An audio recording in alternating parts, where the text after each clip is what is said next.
Chapter 20, Showdown at Blue Springs.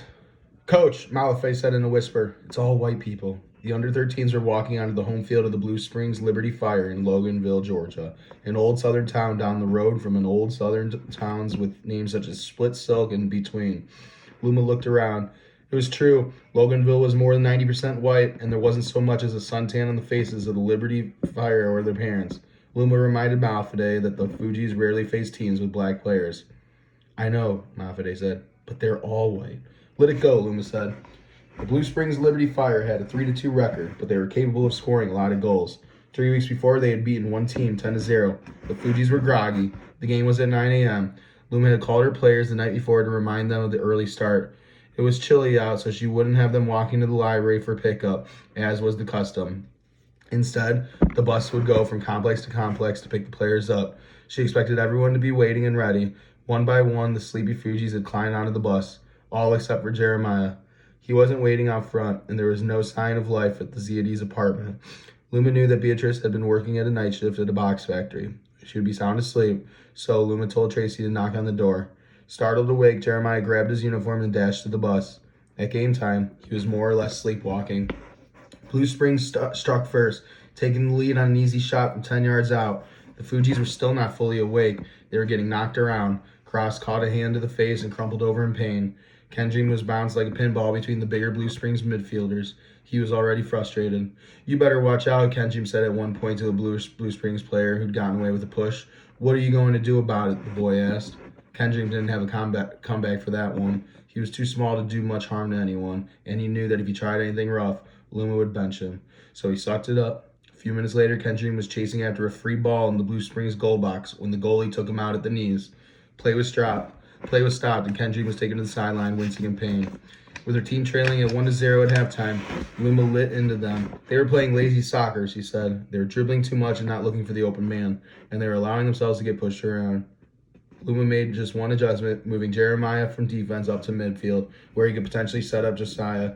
Kendrick's knees was still throbbing, but channeling the toughness he'd learned from his professional soccer-playing grandfather, Kendrick told Luma he was ready to go back in.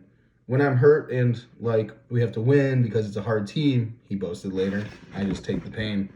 Just 2 minutes in the second half, Josiah made his way through 3 defenders, dribbling the whole way before finding himself with a clear shot.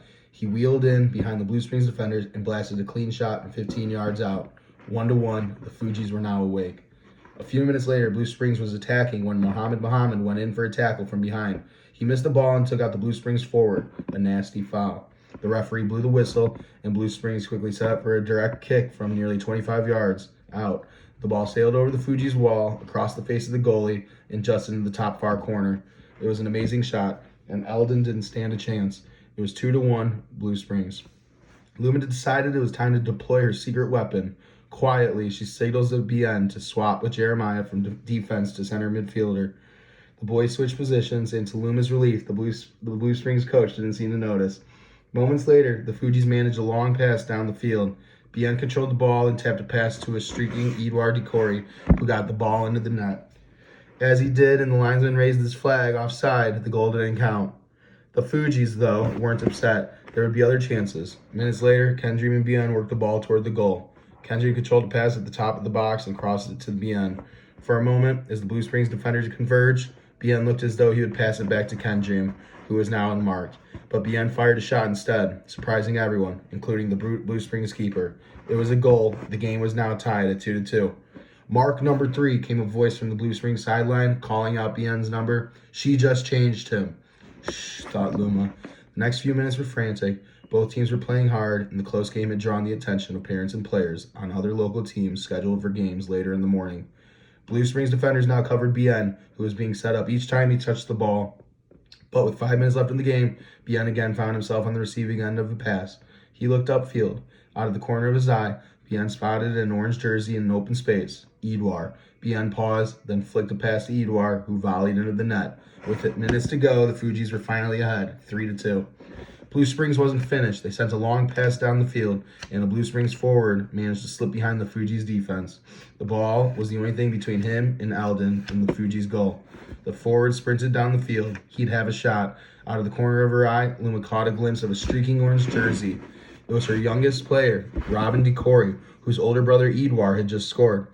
Tiny Robin slipped between the Blue Springs player and the ball and kicked it clear. Where did he come from, Luma wondered. A moment later, the referee blew the whistle to signal the end of the game. Luma was thrilled. Her team hadn't given up, had played as a unit, and had come from behind, a sign of toughness and resolve. And the victory put the under-13 Fugees within striking distance of first place. If they could keep winning, the boys were excited too. They broke into song and began dancing as a group, to the surprise of their hosts. As the Fugees walked off the field toward their bus, a man on the Blue Springs sideline came out to them.